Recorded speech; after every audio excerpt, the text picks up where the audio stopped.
All right, guys, welcome back. My name is Dalton Smith, and this is Trust the Process, the podcast. Today, I have an awesome guest. I have Stel Bailey. Thank you for coming. Thank you for having me. I really appreciate the invite. Yeah, no, we've actually interviewed you once before. Yes. That was at least 3 years ago. It was a long time ago. Yeah, it was 2019. Was it really? Yes, That was 4 years. So I'm sure a lot's changed for you. absolutely. A lot. So Yeah. we'll touch in on that. But Stel is a local. She's super involved with our community, with the lagoon, our ecosystem, our water. And multiple people asked to have you here, which I think is really cool. So, with this podcast, I realize it's not about me and the things I had on the brain. I wanted this to be for the community. So, people wanted you to be here. So thank you for doing that. It's an honor to hear that. People recommended me, and I want to say thank you to the community, whoever did that. For sure. We're going to talk about some sensitive stuff today. And I do want to get this out of the way immediately. This podcast is a platform for people to speak. I'm not here to endorse people. If I want to, you'll hear me say, I endorse these people. So, today I'm having Stel here to speak on what she's doing. And I think it's amazing that she's using her voice. But I needed to be very clear with my supporters and my followers that this is a news station now. And I'm here to broadcast stories, whether you or I like it or not. So that's why we're here. We're here to tell the stories and just kind of go down the rabbit hole, as we say. To give a little better introduction, Stel is a nationally recognized environmental health advocate, and you are the executive director for Fight for Zero, which is a not-for-profit based right here in Brevard County. So I guess we'll start there. Do you want to tell me a little bit about Fight for Zero and how you started? Right. So Fight for Zero started in 2018, but it really started, that's when I actually formalized it. But in 2013, my uncle, who's not blood related, my brother, my father, myself, our family dog, were all diagnosed with cancer.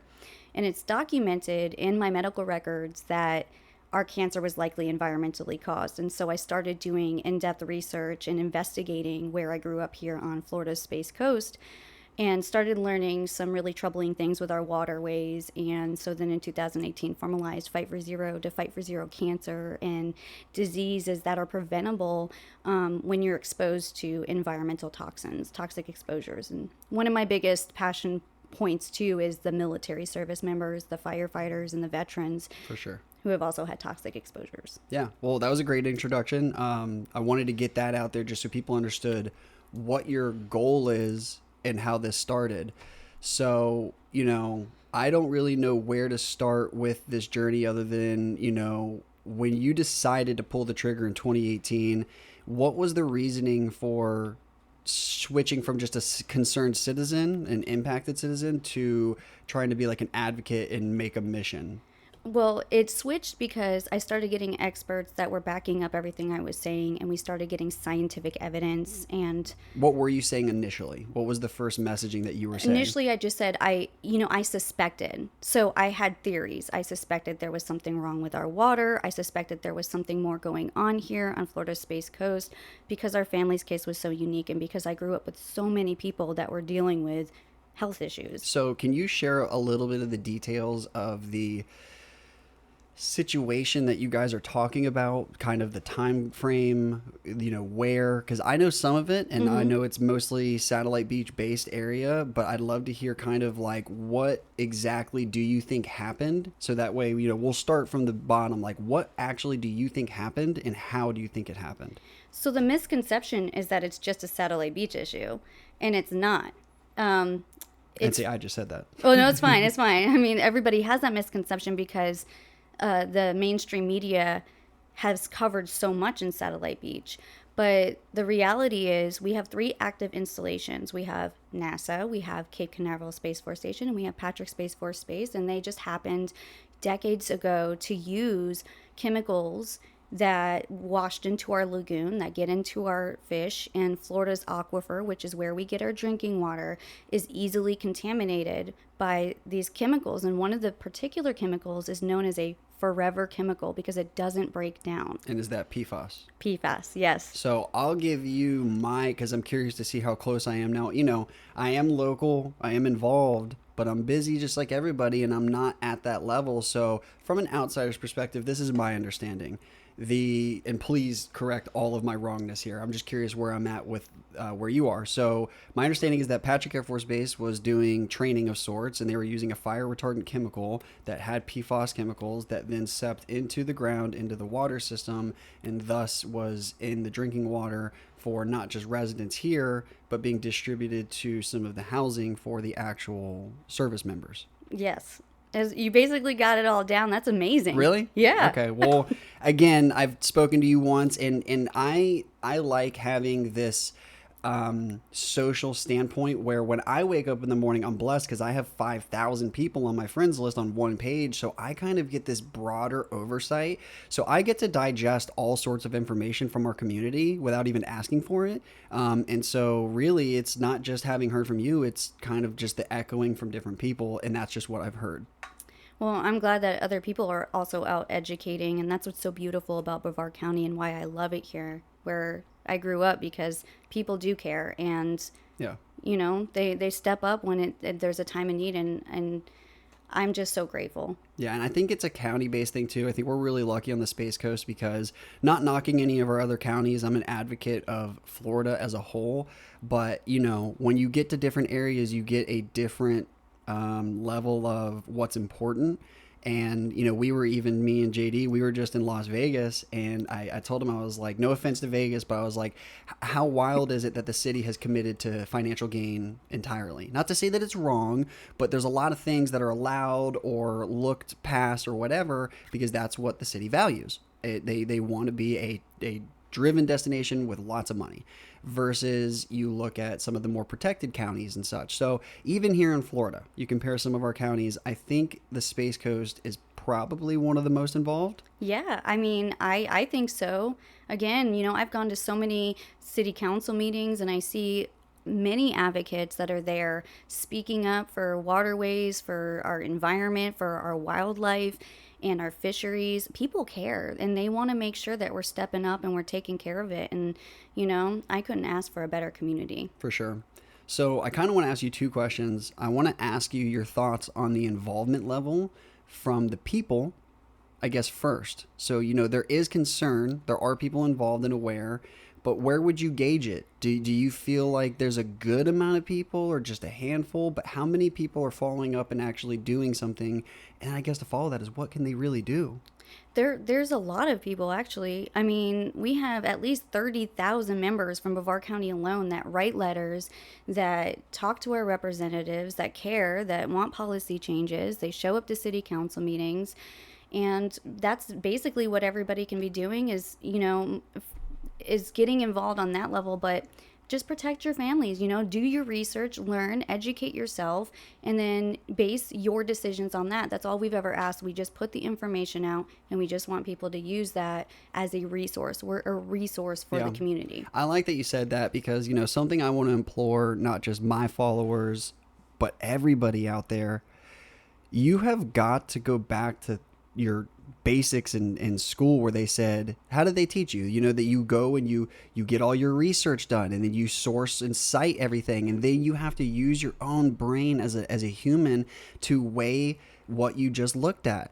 And I feel like people have lost the ability to absorb, you know, information from multiple sources and then make an informed decision. I feel like they just want this answer from a single source, and that's it. And then if something contradicts it, then it's bad.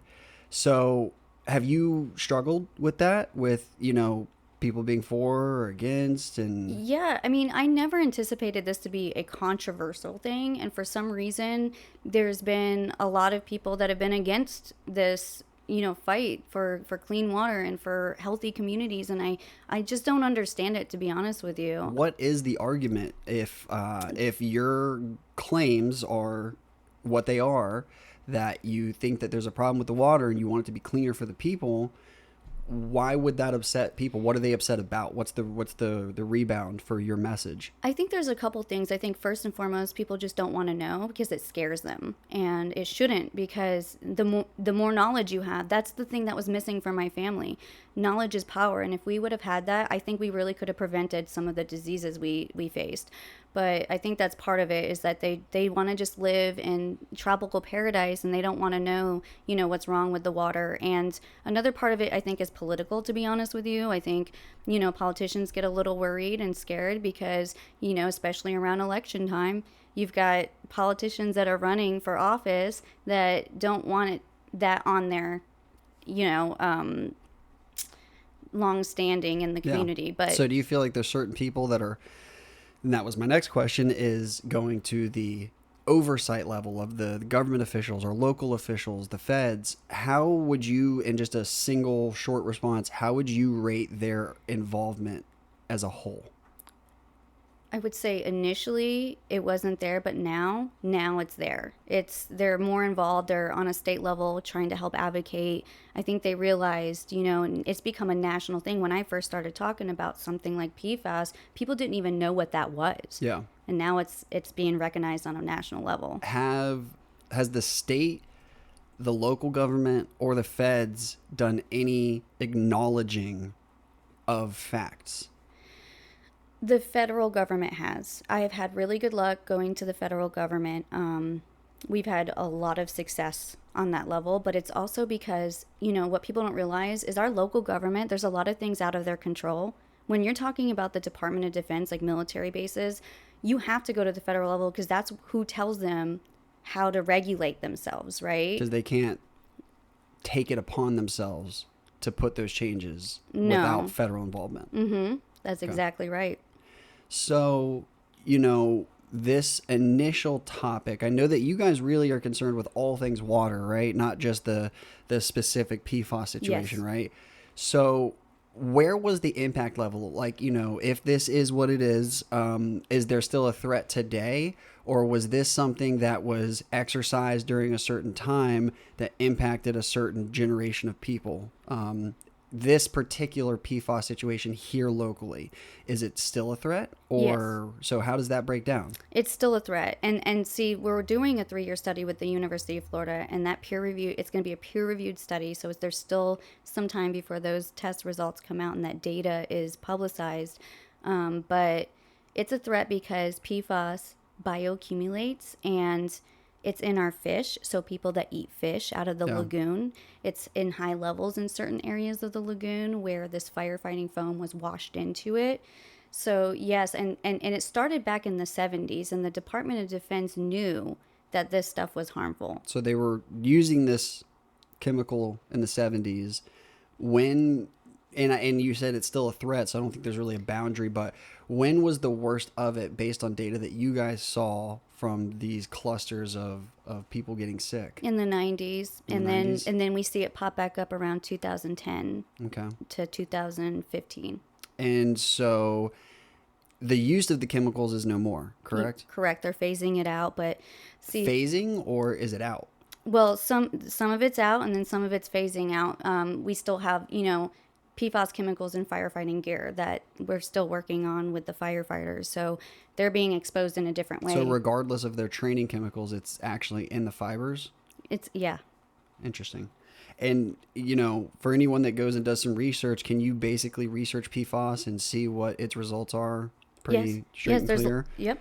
JD, let's see here. Let's Google PFAS. Let's bring that up and see what it says. Let me know when you got that queued up. What is this? Polyfluorinated substances. A group of chemicals used to make fluoropolymer coatings and products that resist heat, oil stains, grease, and water. So what happens if you say, is PFAS dangerous? They're known as forever chemicals as they are extremely persistent in our environment and bodies. They can lead to health problems such as liver damage, thyroid disease, obesity, fertility issues, and cancer. Interesting. So there's not a debate whether PFAS is bad or not. Right. There's not a debate. Is there a debate whether PFAS was used here locally or not? No. Is there a debate as to if it was showing in water tests? No. So basically, with fact, I'm a fact guy. That's my whole thing is, again, like I said, I'm not here to endorse people. I'm here to ask you legit questions. So for me, if I can go cross-reference with a bunch of people that say, yes, PFAS is something we shouldn't have in our bodies. Yes, PFAS was used in our back door. Yes, PFAS was detected in our water. And yes, we do drink that water. that has me a little bit concerned. Well, the good news is that in the drinking water, they're not finding the two. So there's thousands of PFAS chemicals, and the two main ones, PFOA and PFOS, are not in the drinking water. Now we have found PFBA in Melbourne and different ones throughout. Like the city of Titusville actually has PFOA and PFOS. Is that the worst of the two? So far, what they say, because there's not enough studies on the thousands of other ones. Our water, they're getting different water than us in Titusville, right? And doesn't our water come from Lake Washington? Melbourne. And does Titusville's or just Melbourne's? No, just Melbourne comes here. Yeah, you don't get Titusville's Yeah. water. So there's a couple things I want to bridge into. Is there anything else you want to touch on the PFAS? No, I mean, you've got it down, and I think, if you notice, when I asked you if you wanted water, where did I get it from? I noticed you got it from the cooler, yeah. Yeah, I didn't get it from the sink, and my wife hates that I won't use the fridge, but to be frank with you, it has nothing to do with you personally, but for me, I'm not people think I'm nuts. I'll jump out of a helicopter and do all this stuff. I take calculated risk. It just seems very Wild West of me to know that there's even a chance of cancer-causing chemicals in my water. You'll even see me yell at Madison if we give the dogs water, because if I'm not drinking it, my dog's not drinking it. So for me, regardless of liking or knowing you or anyone from your camp, it was concerning enough for me to see the feds even breathe that they acknowledged that this stuff was around, Right. So my on this particular topic, my message to everyone is that you need to do your own research. You really do. You need to go and not just lean in on Stel. You need to go watch YouTube videos. You need to go cross-reference research. You need to look at what your politician said they would and wouldn't do and see if they, followed up on that. It kills me that people want to, blame a certain particular source or get all their answers from a particular source when they don't want to do their own vetting. So my final message is no one fixed the world with a Facebook post or a Facebook message. End of story. So if you agree with Stel, go do what she's doing. Put your feet on the front doorsteps of these buildings. If you disagree with Stel, put your feet on those front doorsteps and go toe to toe with this information and fight the right fight with facts. That's my message. Yeah, I just want to remind everybody, I'm just a mom that went through something very traumatic and decided to use my second chance at life. I was supposed to die from cancer, and I used my second chance at life to do something positive in this world. And a lot of times people, because I am changing policies and I am working with legislators, they treat me as if I'm a politician. I'm a mom, somebody that grew up here. This is my community too, and I care. And I don't want any other family to go through what I went through. Yeah. And, as a resident, I appreciate you saying you care. To each his own. And I kind of want to bridge into, I know that you've had a lot of resistance. I know it hasn't always been awesome. And I think that comes with every person and every business and every topic in life. You have dealt with some very particular resistance, and I just want to know how that makes you feel genuinely, because I relate in a lot of ways. How has it impacted your mission? It's impacted my volunteers deeply. They get very frustrated because they've become targets, and it holds us back from full potential sometimes, because we have to stop what we're doing to address, defamatory statements or things that are happening. But we try to stay focused. We're so mission driven. That's why we're so successful at what we do. But the things that I have been through in the last 5 years, I'm going to be honest with you, if I wasn't as strong, if I wasn't built from a young age with the things that I went through, it would be easy for somebody to commit suicide from the bullying, the immense amount of bullying, harassment, stalking, things that are unimaginable that you go through as an advocate. Yeah. And that's crazy to me, because I'm a mental health advocate myself. And, I just don't think people understand that they've lost the way with being wrong or not liking someone. I could sit right here with you all day long and not like you. And I think that's part of the weathering of life. I've gone through a lot, and personal and business related, and it's made it to where you realize the bigger picture. You cannot be on the same level and still be civil, So I always tell people a good fight can be lost with the wrong approach. So to anyone that does want to have an opposition to what Stella's saying, don't pee on your own fire by getting angry and doing it in a way that's not going to work. If I don't like the way someone's doing something, I can't just go in there and push them down and make it happen. There is a method to doing things. So I just feel like you could have a resolution on either end without all the drama, without all the problems. There's nothing wrong with not agreeing with someone, you know? So I know that the PFAS was your big thing. I know that was a huge thing. Everybody saw it. A lot of people didn't like it. A lot of people did. Let's look at the other aspects. I'm a Florida resident. I'm a Space Coast resident. There's a lot of other issues. And I kind of wanted to talk about, particularly since we brought it up, Lake Washington. I know another topic is, I'm kind of rattle some of these off, fertilizers. I know that there's residential use and then there's commercial use. So residential, I know there's some restrictions, but then there's people still getting mad at their neighbor because they're still spraying it down and then it's going into the lagoon. Talk to me about those restrictions. How big of a problem is it that John is not using it, but Steve continues?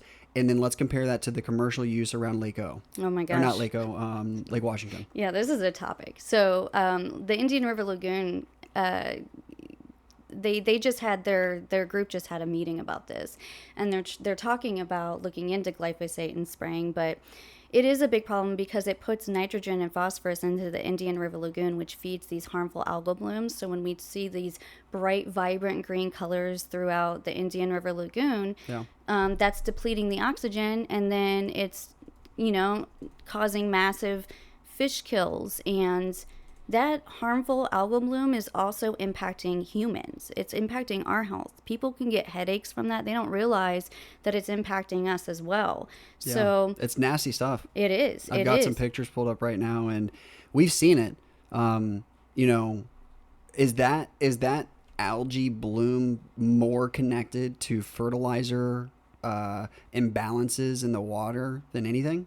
Yeah, I mean, think about how many people live in our communities, and if they're using it, and then on top of the commercial, and how much is being washed through the storm drains. People put it on their yards, and then they don't realize the rain is just washing it down the storm drains and directly. It's just a filter, and a bad filter at that. It's just going to run straight down. And I think the big thing with people is, I always tell people they've got the light switch mentality. So if you're walking down the road and you're John and you see some trash, but then you see 1,000 other pieces of trash, why would John even grab the one when he sees the many?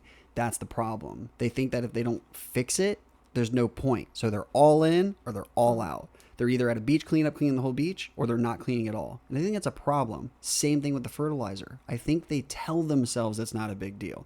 They tell themselves, oh, like, I'm one minuscule drop in the bucket. Is it bigger than that? It is. And I do think we could do a better job at giving people alternatives and better ideas on what to do instead of the fertilizers as well. Because right now it's basically, in their head, have a crappy lawn or damage the environment. Exactly. So that sounds like something. Do you see this in other estuaries and lagoons as well? Are there other places across the country? And yeah, we see it in Tampa Bay. We do see it across, and we do see it in Ohio. They've had issues on Lake Erie. I actually was up there earlier this year looking into that and talking to advocates because, I work with them across the United States because it's important for us to compare. That's my thing is, we've got these issues that are unrelated, but then we've got these issues that are connected and different. So Lake Okeechobee, similar issues there. Huge algae blooms. I know that there's a lot of crops along the sides of the lake. Same with Lake Washington. How much here locally, to tie up the fertilizer thing, I know you can't put a gauge on this, but if there was a pie, how much of it would you say leans towards the commercial side versus the residents? Because I know that there is property out there. I don't know a lot about it, but I've heard people talking about what they're doing, which is at the source, versus what's going on over here. I couldn't tell you, but there's a huge movement across. Do you think it's part of the problem? I think it's a big part of the problem. And there's a movement called Stop the Spraying across the state from advocates because of that. I mean, you have certain agencies that are out there spraying directly on the water for aquatic, control for the plants. And you've got them spraying all along the banks of waterways, and it's a big problem. It feeds into everything, and one of our things is if we don't stop the sources of pollution, we're just going to continue this endless cycle of cleaning up what we're dumping in, and we have to stop those sources. It seems like a rinse and repeat cycle. I'm 32. I didn't really notice. It's funny because, like, especially when you're younger, you're just chilling. But I didn't really notice everything until I kind of stepped into big boy world and started seeing what was happening in the community. But I feel like it's really been in the last 10 years, like a lot of the big moments where people are like, wow, this is different. This is bad. Where do you think we are right now? Are we trending in a good direction? Are we trending still? Are we status quo? What do you think?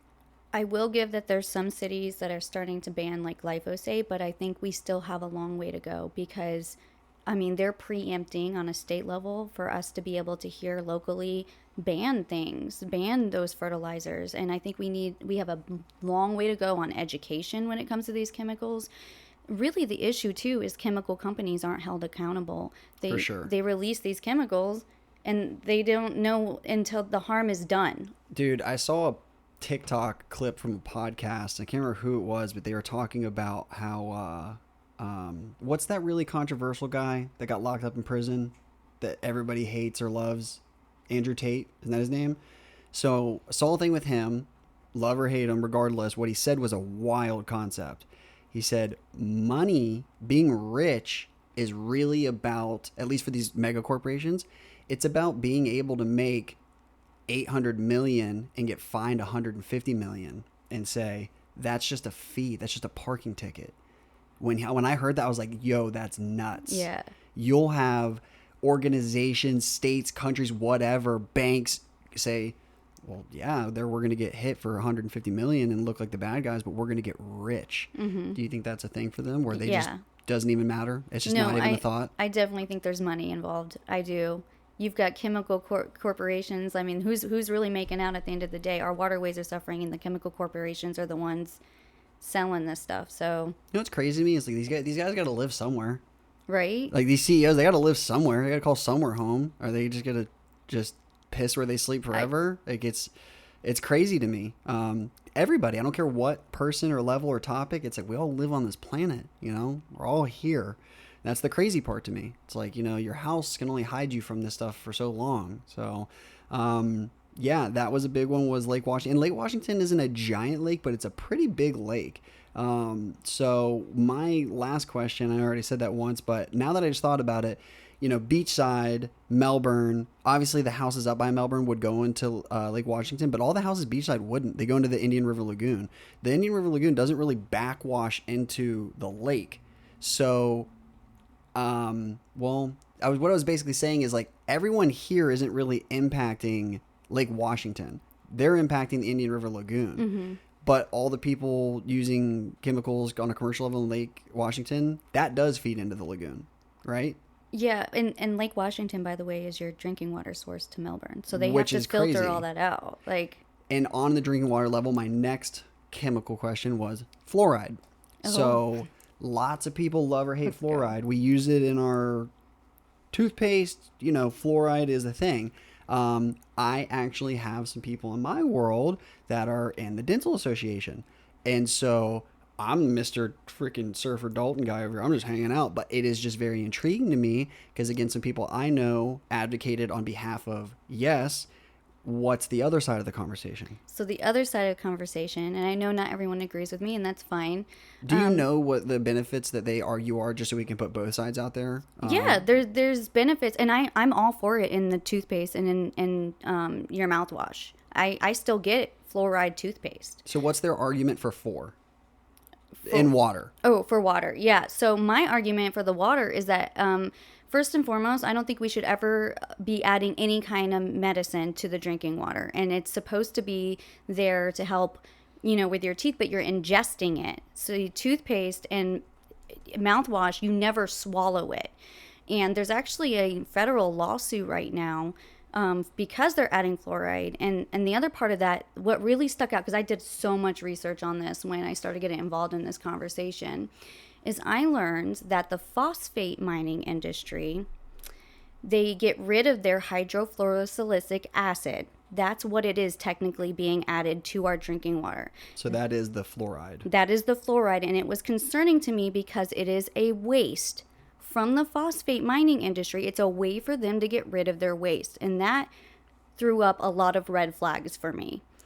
I thought there. So it's more or less a way to just utilize stuff they don't need and want.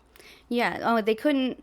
Initially, if you look at the history, initially, they can't find a way to get rid of it. So that's how they found a way to get rid of it, because initially it was like killing cows and stuff near the phosphate mining industry out in Central Florida. From just like dumping it in massive loads? Well, and it was being aerolized. And we have a worker. I was a part of a documentary project that actually talked about the phosphate mining industry in Central Florida. And we have a... What was it called? It was called Phosphate, F-A-T-E. And we have a worker that is a whistleblower that actually sued the phosphate mining industry, and he worked with this hydrofluorosilicic acid. So if you actually talk to the workers, it's even more concerning. So I think... So she actually was at the forefront of it. He was, yes. Yes, he actually worked at... Where can people see this this film? I believe it's on Tubio. Is that how you say it? They have it for free there, actually. Yeah, it looks like it might even be on YouTube. Yeah, I think there's other areas. So yeah, if you guys want to look it up, JD, feel free to cut up my screen on Google. Looks like you can look it up. It's Phosphate Documentary. A couple places you can find it. Might even be on YouTube. I think I see you right there. So you were in the documentary. Briefly, and you got to speak on just the whole phosphate portion of the water pollution. Is that what it's mostly about? Yeah, the whole movie is about the phosphate mining industry and their impact on our ecosystem here in Florida. And I was just in it to talk about our health data that we collected. And they touch on the Space Coast too? Or at least the Indian River Lagoon? Or is it kind of Florida as a whole? No, just Florida as a whole. Okay. So, I know they do phosphate mining, and we've got a lot of that in Florida too. Is that obviously a big part of that conversation? Yes. Because that is something I know very, very little about.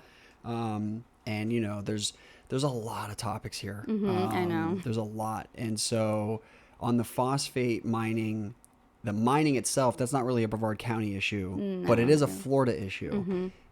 How interconnected is our water with the aquifer in Central Florida? Probably not directly connected, or in some distant way it could be. In a distant way, yes, because our aquifer is very unique. Because we're flowing, I know we flow all directions, but we're flowing southerly, right? So, we're taking from Lake Washington locally, tens of millions of people get their water from the springs, right? So that's where that water is being impacted by those phosphate mines. And you have to remember that our groundwater is easily contaminated in Florida because of how our aquifer is. So, like, if I had a way to show you, if you get a sponge, like your dish sponge, and you pour water on it, it goes right through. That's your limestone. Versus people up north, when you have dirt and you pour it in, you see how it's like filtering through and slow. That's not us. We're that sponge. So we're like highly susceptible to groundwater penetration on a surface level. Interesting. So let me see my notes here and check off some stuff. So we talked about fluoride. We talked about pesticides. What do you think about some of these other situations with water that have happened elsewhere? Example, like up in Flint, Michigan. What was their story? They had lead in the water. So what was that a result of? Was that a result of the old pipes just breaking down, or how did they changed the way they did their water? They changed their water source, and so there was a big issue with that, and so it wasn't cleaning properly, and it was picking up lead on the way, I believe. So there was some known facts that there was a gap between the truth and the telling of the truth. From a federal level and a state level, right? Oh, yeah. Or at least on some governmental level. And I've noticed that about the government. They're first hesitant to really come forward and be transparent. And I think we need more transparency. People can handle the truth. Who was in office at the time? Was it Obama? I don't remember. I can't remember, but I remember it was a huge, huge deal. And I remember it kind of got everybody to the core. Because drinking water is just one of those things. We all drink it. And it was just crazy. It's like one of those just standard levels of living life, It's just scary. So the reason I even brought that up, there's another one on here I'm not sure if you're familiar with. There was some military base at Camp Lejeune. I know, yeah. Hawaii, jet fuel when they're drinking water. So here's the point. Yeah. There's a lot of this. There's an island off Puerto Rico called Culebra. and we bombed the crap out of it for a very long time and then gave it back to Puerto Rico, and it was destroyed. And we, the feds were like, oh, we didn't do it. And then eventually you were like, oh yeah, we did. We'll clean it up. This podcast is called Trust the Process, right? Right. On a people to leadership trust level, I'll be honest with you guys. I have next to no faith in our government. The smaller it gets, the more faith I have, because the less cooks are in the kitchen and the little bit closer you can get to the project, you can kind of hold our local people more accountable, but that's still hard. What are people supposed to do? What would you say to me as a concerned citizen having next to no faith? How do I trust the process? What can the process be? Oh, that's such a good question. If the people in charge are black and white not answering questions right? That's a good question. I mean, I want to go to the vote for different people, but does it even work? I don't know. That's a good question. It's hard, especially in this. So let's talk about the power climate. of the people then. Mm-hmm. We can only do so much. Right. But let's talk about here in Brevard County. John and Susan are watching this right now. This has got them a little concerned. What can they do? If they're concerned on any level, what's the right steps of concern to get involved to make some change? If they want to make changes, they have to let their representatives know that they're watching and that they care enough about an issue, because really we're not going to get anywhere until people come together. It is more powerful. We've had leaders tell us, if it's just 5 of you, it's not as impactful versus you filling up this room. Which is understanding, but hard to digest, because does that make it not valid? Right. That's how we feel a lot of times. But we're going to Washington, D.C. We're going into their offices. We're knocking, and we're up against the lobbyists, the chemical lobbyists. And I think, we're trying to do whatever we can to educate our legislators, because a lot of times they don't even know sometimes. They didn't know what PFAS was until we started sitting and educating them on what that was. And fluoride here locally, when they took it out of one of the municipalities' water. So when you brought this stuff to people's attention and you started to scale this with the backing of a brand and everything, did you see a shift in attention? Did you see some of these people starting to tap in and listen a little better? Yeah, absolutely. And I think they started realizing, my goodness, I think my family's been impacted too. It was interesting. Yeah, that's wild. And it's got to hit home. And that's the thing. I always tell people, you could pick any topic, but unless someone is just wildly involved with just being a good person, it takes a lot to get someone to budge. When I say home ain't Florida, home ain't Brevard, it's home. Mm-hmm. You know what I mean? Which sucks, but such is life. We're busy, we move quick, and unfortunately you've got to almost make someone's life have a car accident to get their attention sometimes. So I know there's a lot of people out there that want to be involved. What about some of the other community-based things that are going on here? I know there's the Lagoon Loyal program. Mm-hmm. What do you know about that? They do have a system where if you do Lagoon Loyal things, that you can build up points, and I think they give out coupons and things to restaurants. And do you think that's a good method overall? Do you think things like that are good to just raise awareness? Think it's the right track? What do you think? I think it's okay, but I think we really need to tap into the young generation, because they care, and I'm seeing a shift. And I really want to tap into I feel like we're lacking on an education awareness front and getting people to care. And the people that are going to get others to care, I have 2 kids. That's why I fight. But they get people to care way quicker than I do when they say, I don't want to be drinking this stuff, or I don't want to have to call in distressed manatees, or, I want to be able to take them on the lagoon like I was when I was a little girl with my dad, and be able to, know that I'm fishing on a lagoon that's got its ecosystem back.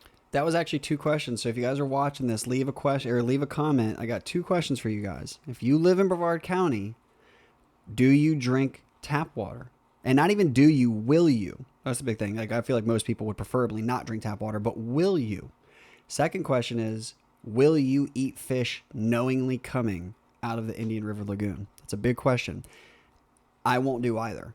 And that has nothing to do with this. That is, we've seen the lagoon, bro. I walked out there when I saw 100,000 dead fish floating around and green algae, and I've smelt the lagoon smelling fun. I don't want to eat fish out of there, and that sucks because I'm a tourism advocate. I do promote my beautiful state, but I also think that balance is critical. So I really like Hawaii's approach. They really have this premeditated level of tourism and again, it's like the opposite of Las Vegas. No offense, I love you, Las Vegas.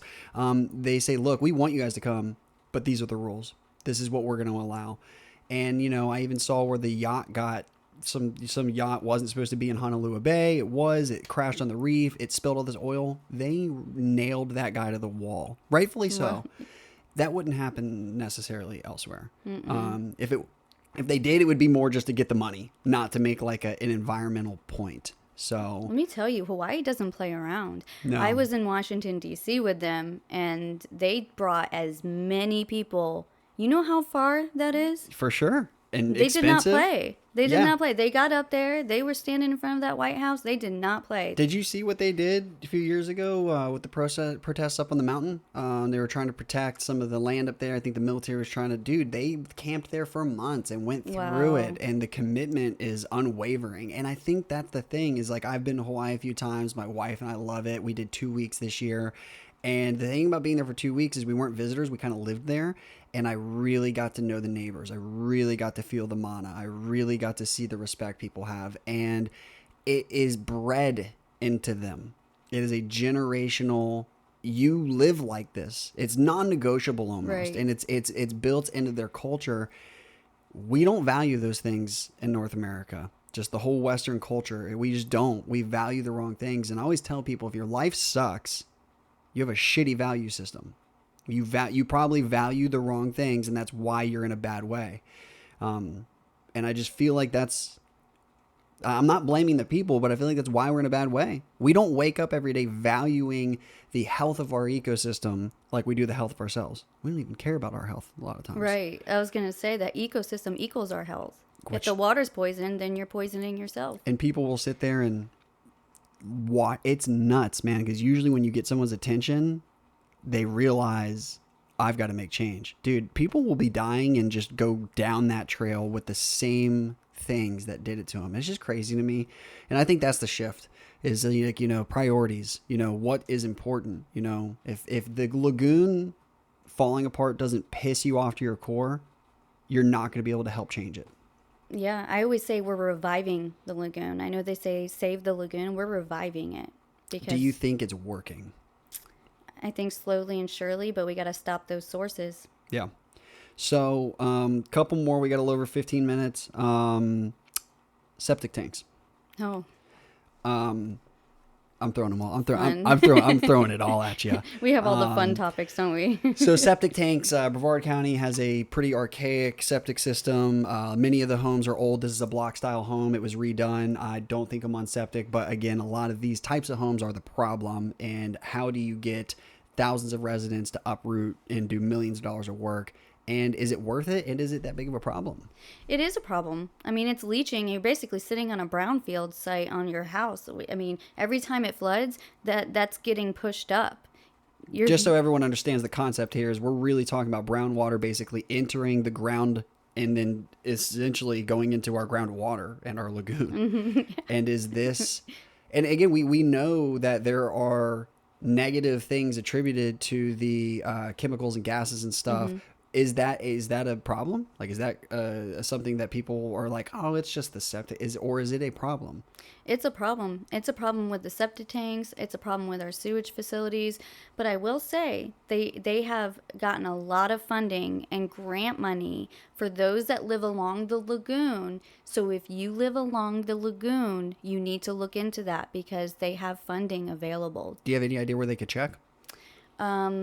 The Indian River Lagoon Coalition posts stuff about it. You can go on there. The Indian River Lagoon, the counties, Save Our Indian River Lagoon. Their website on the county, you can find it there as well. And I can also throw you a link once I get home. Awesome. So it'd be easy Yeah, that if you way. guys pull up the screen here, JD, if you guys go on Google, you'll see the Indian River Lagoon, Protect the Lagoon. There's a lot of information here. I'll make sure down in the description we've got plenty of links. Again, you know, I encourage you guys to absorb all of this information from Stel today and absorb it as a singular source of information. And for me, I'm a filmmaker, right? Me and JD, we be on YouTube. I'm like, yo, man, what do you think about this new camera? Should we buy this? Should we buy this? I'm not going to buy it because JD likes it. It looks shiny. It's cool. Of course he wants it. But me and him, I say, yo, dude, text your buddy. What does he think of it? Yo, hey, Dalton, hit up David, hit up Jay. Hey, let's hop on YouTube and watch Peter McKinnon. We're going to make a consensus of our own. Please do this, people. I like that you encourage that. Please do this. That's awesome. And me too, bro. You hear me hop on all frothed out one day and I tell you this is the best town I've ever been to? Google it. Don't trust me. You might find out it's nothing but skydiving and sharks, and you might be like, oh my God, I hate skydiving and sharks. Thank God I didn't go. So, you know, we're people, and it's important to hear people. We all have the right to speak, but it's important to go listen to other people too and be an informed adult. I think that's the thing is social media made people stop thinking, and it kills me. They think it's just the answer, and it creates lots of confusion. So that's a bad thing.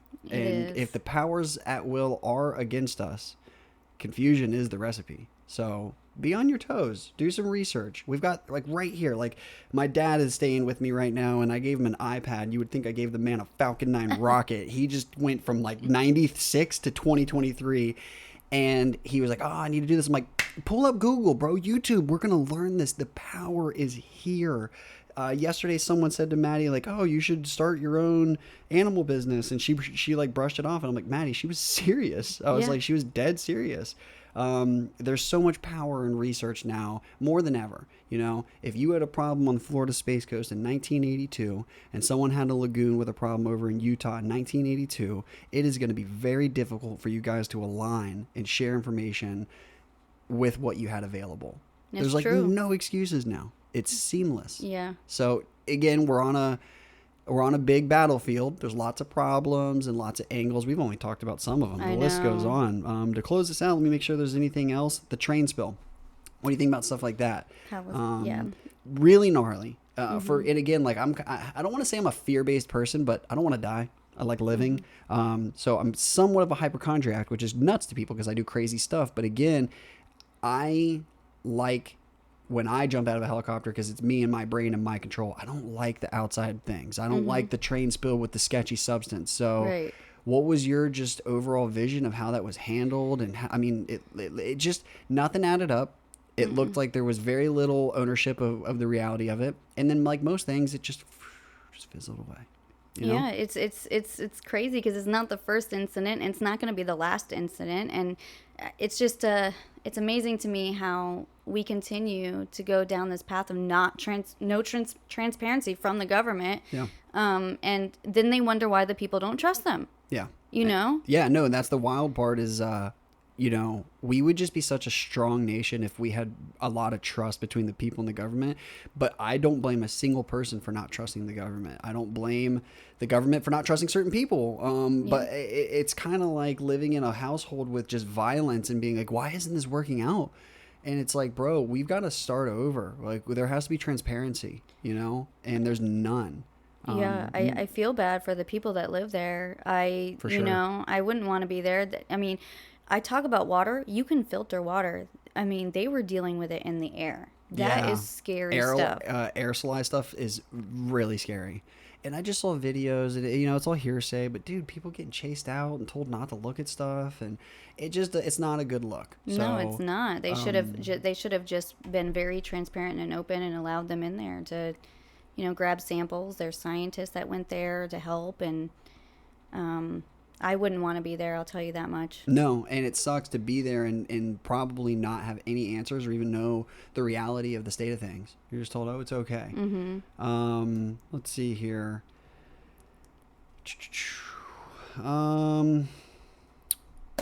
Your data. Where can people see it? They can go to fightforzero.org, and then there's a section that says data and maps, and on the bottom there's test results, there's maps, and then we have some projects. We have a project section. And there's the University of Florida study. Again, that's peer reviewed, so they have to wait. There's a process. A lot of people don't understand the process. Yeah. You can't release data. It has to be reviewed by other experts. That's why it's called peer reviewed. So has it been reviewed, or is it Not being yet. reviewed? Not yet. It's still being analyzed. Got it. We got an extension because of COVID. Yep. So we're behind on a lot of things. Got it. So that was a great answer, though. I already know, because again, like, you have to provide your data to be able to do your job right. So to all you people out there that want to either look at what she's doing, or even if you want to go down the rabbit hole elsewhere, look at these sources. Go cite them. Go check it out. We even have information, like if you want to test yourself, every laboratory that you could possibly hire is on our website. Let's see. And that's what I'm talking about is you guys are no different than her. You could start a business like me. You could go save the world and start something to go try. Anybody can do it. So again, if you guys want to make change, please go do it the right way. Write letters to your politicians. Make some noise the right way. Make something that's going to make a community-based effort to bring real facts and knowledge to the table, not hearsay, not opinion-based negativity, not he said, she said. Do it the right way. Because ultimately, I'm not telling you that because that's what I want. I'm telling you because that's the only way to make change. It is. It's not going to make change. On that topic, I wanted to read something to you. Okay.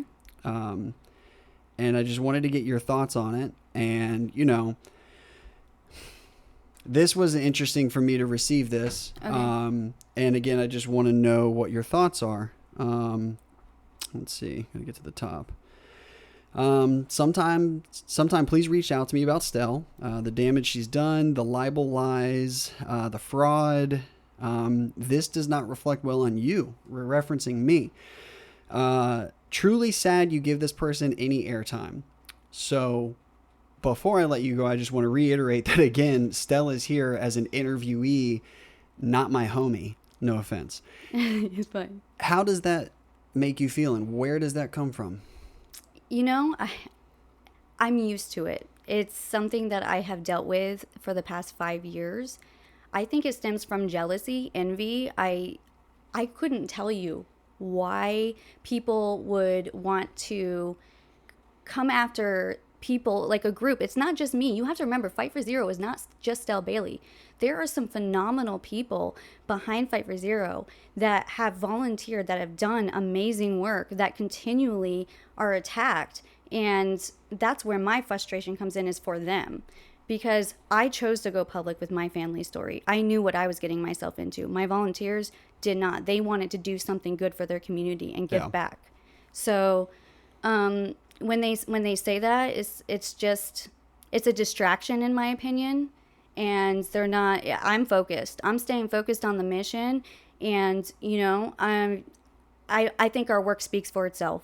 Yeah, and I appreciate your answer. It was a very honest answer, and I asked you that as a real question on the fly. I did not read that to you prior to this interview, because trust the process is life. It's not personal. It's not business. It's everything.